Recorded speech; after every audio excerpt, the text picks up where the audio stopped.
সব ধরনের ভর্তাই তো ট্রাই করেছি, তাই আজকে ভাবলাম যে একটু শিলে বাটা মুরগি ট্রাই করা যাক।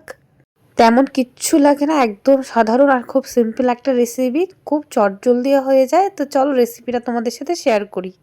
প্রথমে কয়েক পিস চিকেন নিয়ে নেব, সলিড চিকেন হলে খুব ভালো হয়।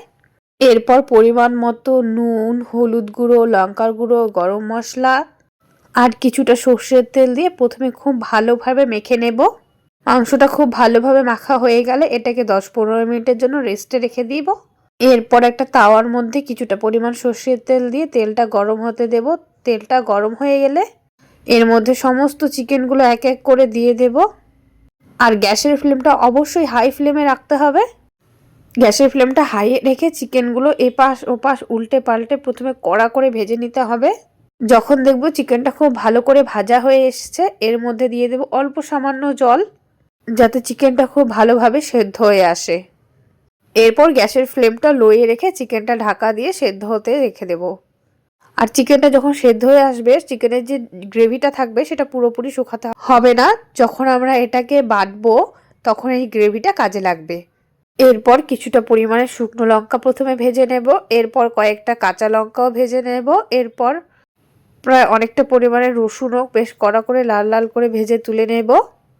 এরপর ঠিক যতটা পরিমাণে চিকেন নিয়েছিলাম ঠিক ততটা পরিমাণে পেঁয়াজ কুচি নিয়ে নিয়েছি। পেঁয়াজগুলোকেও বেশ লাল লাল করে ভেজে তুলে নেব। এরপর শুরু হবে আসল কাজ। যাদের মুখের মতো হাতেও জোর আছে তারা শিলনোড়ার মধ্যেই বেটে নেবে, আর যাদের হাতে জোর নেই তারা মিক্সিতেই করে নিতে পারবে। প্রথমে চিকেনটাকে একটু ভালোভাবে থেতো করে নিতে হবে, এতে যদি চিকেনের থেকে যে কাঁটাটা আছে সেই কাঁটাটা খুব সহজেই বের করে নিতে পারবো। আর যখন চিকেনটা বাটবো তখন বাটতেও অনেকটা সুবিধা হবে। তো এখানে দেখো এক এক করে প্রথমে সমস্ত কাঁটাগুলোকে আমি চিকেনের থেকে ছাড়িয়ে নিলাম। এরপর এগুলোকে খুব ভালো করে পেস্ট করে নিতে হবে। যত ভালোভাবে বাটতে পারবে ঠিক ততটাই টেস্টি হবে খেতে। আমি তো শিলেই বাটলাম, তোমরা চাইলে মিক্সিতেও বেটে নিতে পারো। আর চিকেনটা যখনই খুব ভালো করে বাটা হয়ে যাবে, এর মধ্যে আমি যে ভেজে রেখেছিলাম পেঁয়াজ, কাঁচা লঙ্কা, শুকনো লঙ্কা, রসুন, ওগুলোকেও একটু খুব ভালো করে বেটে নেব। এগুলো খুব ভালোভাবে বাটা হয়ে গেলে ওই যে পেঁয়াজটা ভেজে রেখেছিলাম সেই পেঁয়াজটা দিয়ে এবার পেঁয়াজটার সঙ্গেও খুব ভালো করে বেটে নেব। তবে পেঁয়াজটা বাটার সময় একটা কথা খেয়াল রাখতে হবে, পেঁয়াজটা খুব মিহি করে বাটা যাবে না, যাতে হালকা হালকা বাটা হয় এরকমভাবেই বাটতে হবে। এতে করে পেঁয়াজটা যখন মুখে লাগবে খেতে বেশ ভালো লাগে।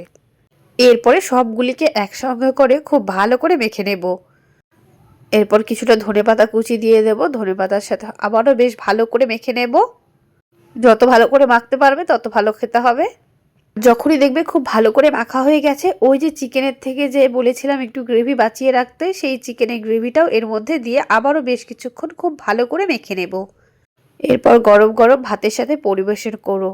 আর তোমাদের কেমন লাগলো আজকের এই শিলে বাটার মুরগি অবশ্যই কমেন্ট করে জানিও। আজকের মতো এইটুকুই।